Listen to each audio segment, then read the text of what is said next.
53% siswa SLTA dan SMK di Aceh Barat telah menjalani vaksinasi COVID-19 untuk dosis pertama. Ditargetkan akhir Oktober 2021 ini, secara keseluruhan siswa di jenjang tersebut telah tuntas menjalani vaksinasi dosis pertama.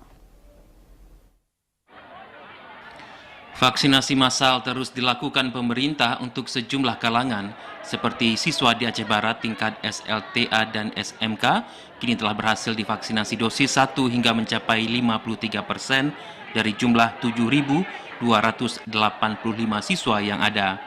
Kepala Cabang Dinas Pendidikan Aceh Wilayah Aceh Barat, Abdul Aziz, mengatakan capaian tersebut berhasil dilakukan atas kerjasama semua pihak dalam melakukan sosialisasi kepada siswa maupun orang tua tentang pentingnya vaksinasi.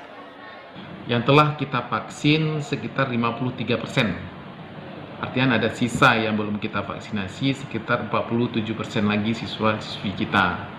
Namun dalam hal ini kami terus bersatu dengan wali murid, kepala sekolah dan satuan warga belajar kami pada cabang Dinas Pendidikan Wilayah Aceh Barat, dan khususnya untuk wilayah kita sendiri Aceh Barat, itu kami prediksikan bulan Oktober ini sudah kita siap vaksinasi yang ke-1. Ditargetkan vaksinasi dosis 1 akan selesai pada bulan Oktober dan dilanjutkan dengan vaksinasi dosis kedua pada bulan November mendatang. Dari Melabu, Aceh Barat, Azhar, TVRI Aceh melaporkan.